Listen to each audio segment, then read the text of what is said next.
Hello, this is the I don't know what I'm talking about podcast on the I don't know channel, and today is a Thunder Spurs Game 2 reaction podcast, and I'm focusing on the Thunder. The four topics I'll get into are the Thunder, how I still have the Knicks winning it all, Stefon Castle, and the Spurs losing their guard depth through injuries. So, first talk about the Thunder. I thought the Thunder, I think towards the end of last game, they picked up their defensive intensity and they picked up their offensive aggression and going quick. Because when you have someone who, like Wemby, who is just like a lid on the rim, you got to go quick and take the opportunities to get shots at the rim and get mid-range shots and that aren't so contested that they're bad shots. And I think they did a lot better job tonight of that. They figured it out in the fourth quarter, like towards the end of the fourth quarter when they were making their comeback last game, and in the overtimes. But yeah,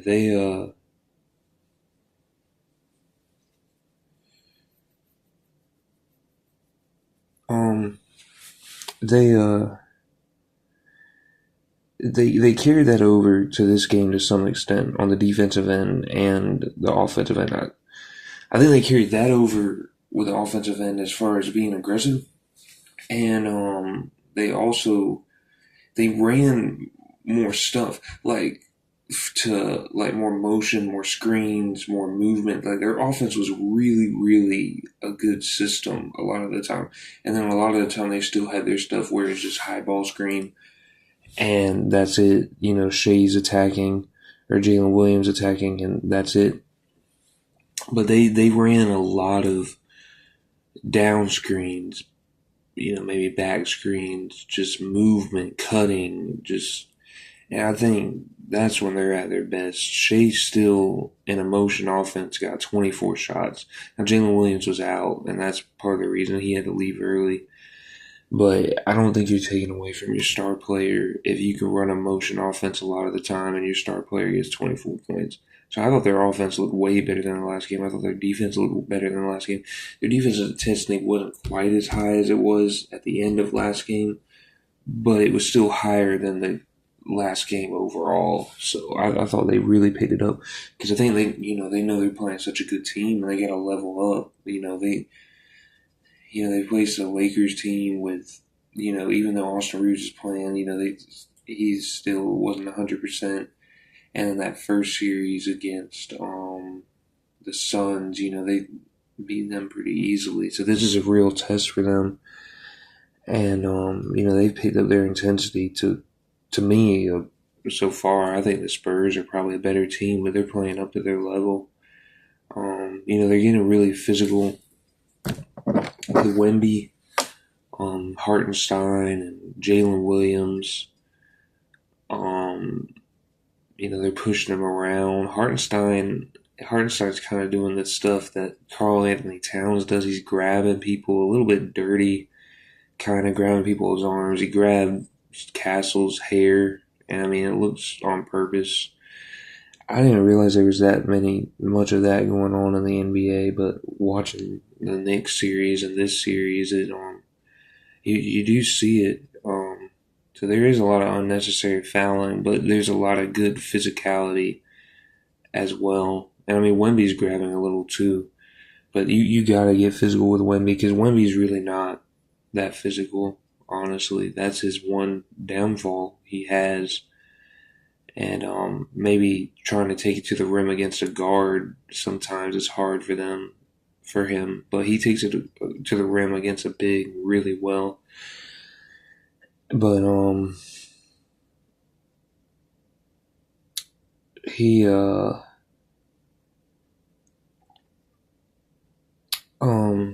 but yeah, they're doing the right thing by being physical with him, and I think that helped them throughout this game. And it's a collective thing. It's not only Hartenstein and Williams, but Chet and all the guards, and they're doing what you should do on Wemby.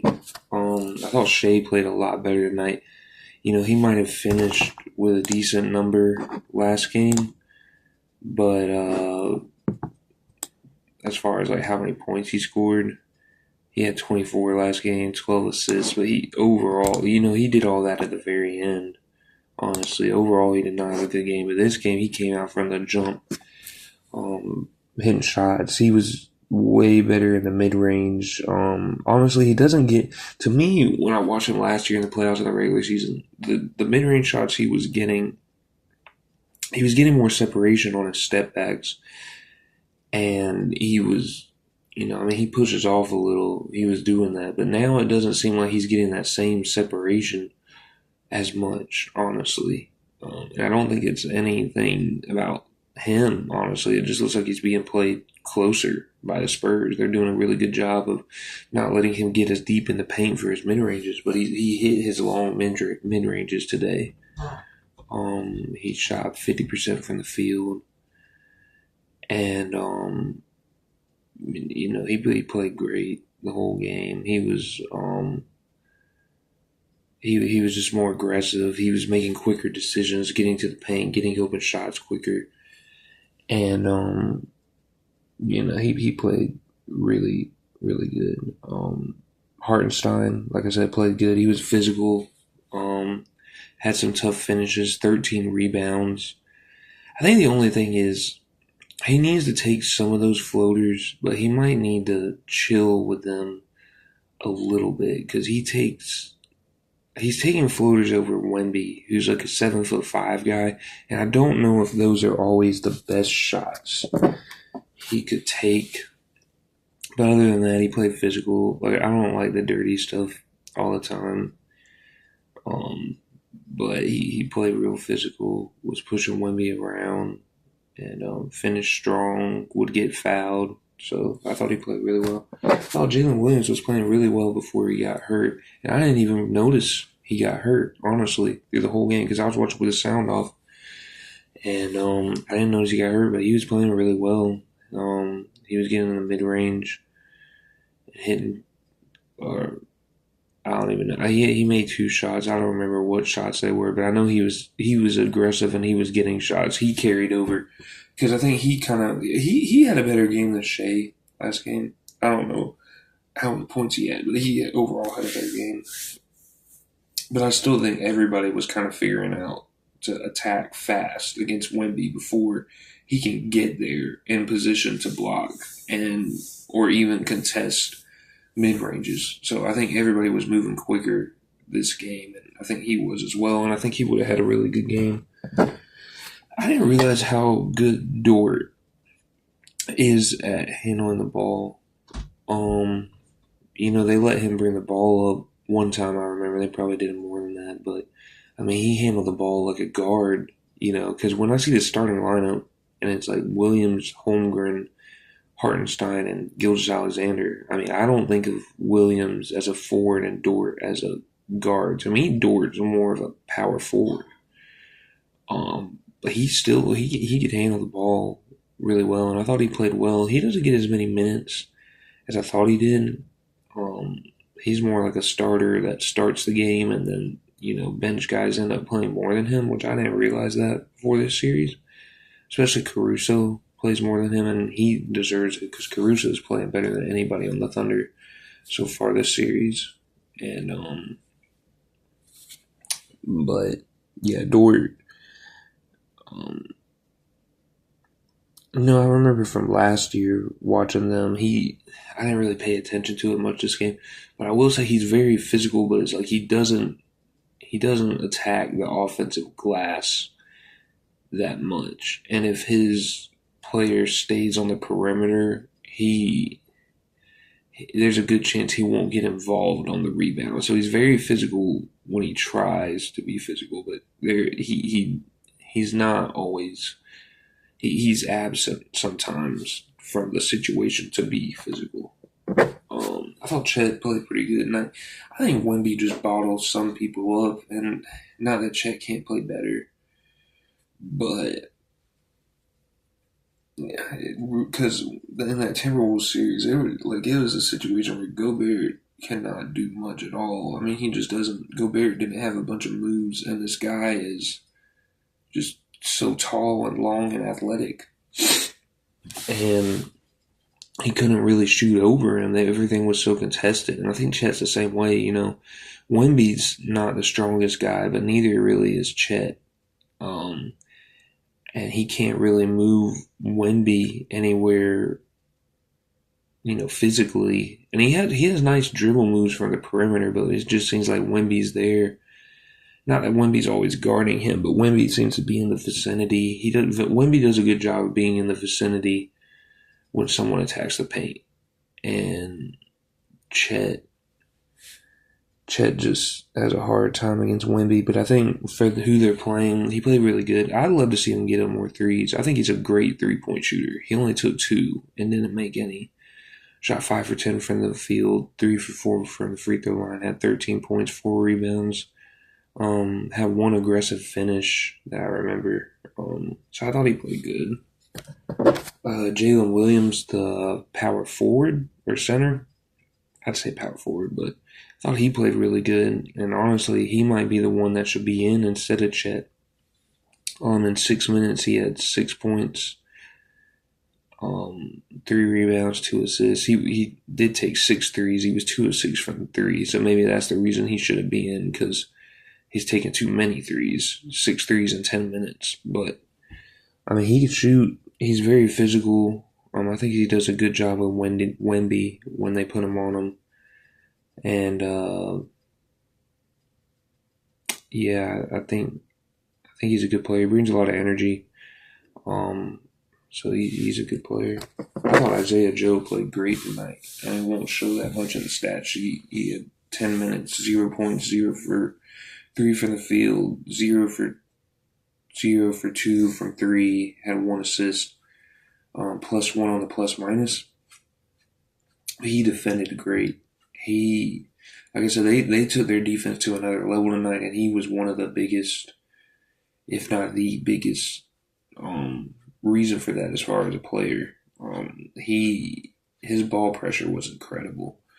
And on offense, he missed all his shots, but he was getting penetration. And, when you get penetration, you kick it out. That just creates open space, and you just keep doing that until you get a good look. And I thought he was really good at creating penetration, and I thought the shots he took were good. He just didn't hit them, but I thought he really helped them tonight, way more than the stat sheet would say. I thought Jay Mitchell played good. He got hurt towards the end of the game. So hopefully he's all right. He really surprised me because when I saw him in the draft, when I saw him at UC Santa Barbara, because I was trying to, rank the draft or whatever, I wasn't impressed at all. Like at all. I was like, why is this guy like a late first round projected, early second round or whatever? There's so many guys that are better than him to me, but he broke all these records at UC Santa Barbara. I don't know if they were NCAA or conference or school, but I know he had a lot of records. I know his stats were up there. But he went to the combine. And then when I watched him at the combine, I was like, well, he looks better here. And that happens with a lot of players. They go to the combine. I don't know if they've been working on their game or they just rise to the level of the players they're around, or both, probably both. Or the NBA game is just better. There's more space for him. It's faster, stuff like that. But he looked better at the combine, but now he's just looked a lot better, because I know he's done really well this year, and he was in contention for 6th man of the year and stuff like that, I think. And a lot of people say that they can move on from Jalen Williams because of him, and I don't see that. But I know their record. I remember First Things First. They always brought up. I think their record is better without Jalen Williams over like the past 2 or 3 years, probably 2, than with Jalen Williams, and they bring that up all the time. How their record's better without him. I think it's better without him, or at least really good. And it's like, do they really need Jalen Williams? I mean, look at how Jay Mitchell is playing. I don't see that, but I think he's a really good player, and he's way better than from when he got drafted. And that kind of shows how you don't have to draft all freshmen because even seniors can. Because I think he was a senior. Even seniors can improve a lot. They're only 22 or 23 or whatever. But he gets to the basket well. He can shoot. He defends. He's a really good player, and I thought he helped tonight. Casey Wallace, I did not realize that Casey Wallace had 12 points tonight, but I know that's good. He was 4 for 6, 4 for 6 from three, had 4 rebounds, 4 assists, 4 steals. And the steals part I can understand because his defense was great. A lot of theirs was, but his ball pressure was consistent and got low down in the stance, was very physical with his defense. And he played great on the defensive end. I do remember that. I think Jared McCain helps him a lot. And I know his percentage has been really great from three this playoff, I think. And probably from the field too. But he shot 4 for 14, 3 for 9 tonight. 6 rebounds, 3 assists, 2 steals. And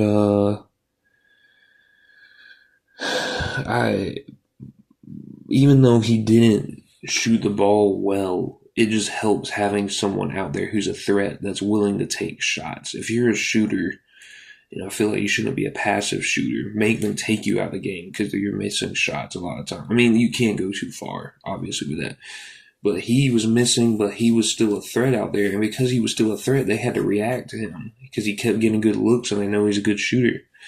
And, it helped towards the end of the game. He started hitting shots. He even had one that hit off the backboard and went in. And, I think, and he did a lot of other, he just played hard, like 6 rebounds. I remember him getting a lot of long rebounds. The Thunder are good at getting. McCain and Caruso, they really crashed the glass. And, I thought McCain played well. And like I said earlier, I think Caruso's been the best player on the Thunder. This series so far. He only got 1 steal tonight, but it just seems like people are more aware of him because he has such great hands and he's already showcased it so many times throughout the series and probably throughout the season that they're just more timid around him a little bit because they know he can swipe and get the ball out. He is a great cutter in transition and in the half court. And he hits his open shots. He plays so hard. He goes for, tons of rebounds. Can play the 4, even at his small size and kind of lack of physicality. Not because he's not trying to be physical. He's really trying to be physical. But he's just not the strongest, not the biggest, tallest guy. So he has limits. And, but he played great. He played great tonight again. Maybe not as good as the other game, but he played great. I'm kind of surprised he didn't get as many minutes. I also did, now that I think about that, because I was talking about Caruso cutting in transition. There is one thing about Shea. Shea is really bad at 2-on-1 situations. I've seen him twice last game and once this game. 2-on-1, all you have to do is give it to the other guy. They got a layup because the defender is more on you. So the easy read is just to give it to whoever.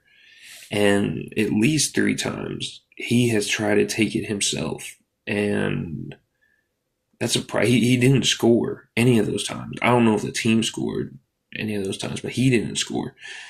And he's got to give it up. Those are easy buckets he's giving up on 2-on-1 situations.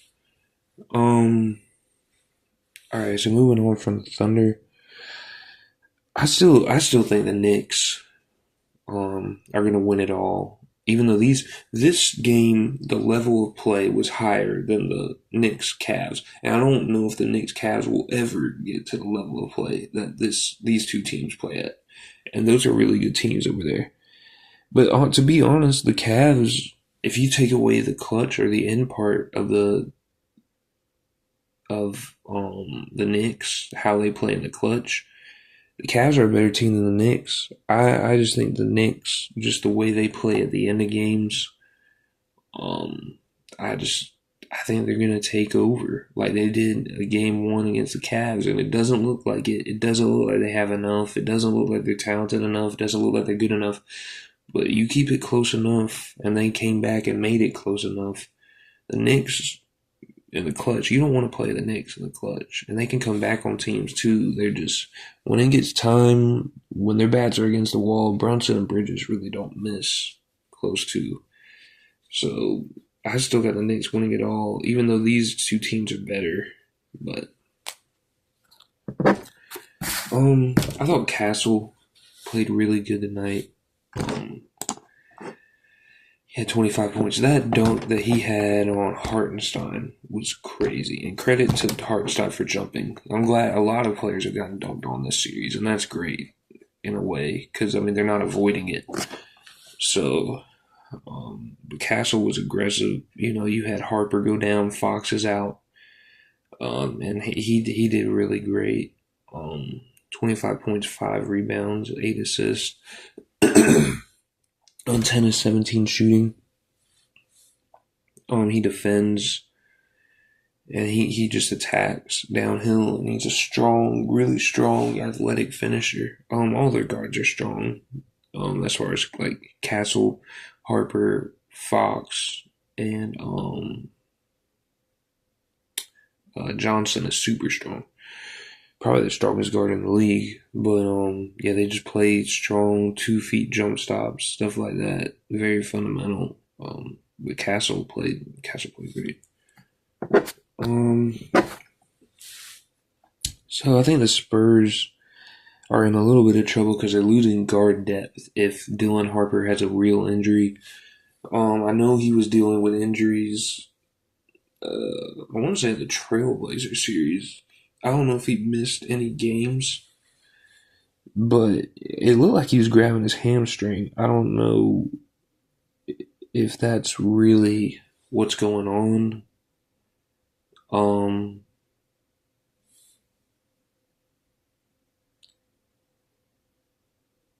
But I don't know if that's really what's going on. I don't know the severity of the injury, but you know, I think Fox is their second. To me, it's Johnson, then Fox, then Harper, then Castle, as far as like their top 4 guards. So you know, with Fox out, you know, I still think, even with both of them out, I still think they're a better team than the Thunder, to me, I guess. But you're also, when you lose players like that, you're not only dealing with, like, it's not only Spurs versus Thunder, whoever's there. You're also having to account for that player you lost. You have to play differently because the way that you ran your offense through them, or the way that you did things with them, you have to adjust and you have to fill holes for what they provided. And that's hard to do on the fly. So if they keep losing guards and they keep having to adjust, and this person has to fill in and do this, and this person has to fill in and do this to account for the losses they have, that could cost them the series, honestly. But they've dealt with injuries before. They've dealt, they dealt with Wembanyama being out, who's their best player, and a just absolute. He's amazing. So yeah, we'll see how they do. I don't know if. Hopefully they're all right. I guess before I make any predictions about the series, because I was thinking the Spurs are going to win the series, but now that I think about it, it's like they're losing so many players that's going to be hard to adjust to. And these are important players, especially to me, Fox. I don't know. I still would probably pick the Spurs, honestly, at this point. But even if, Harper and Fox's injuries are serious, but we'll see.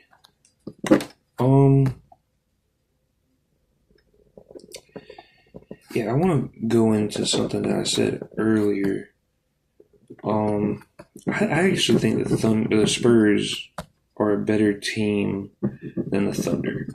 And I remember I was on YouTube and I was just scrolling down, and they had the polls and stuff.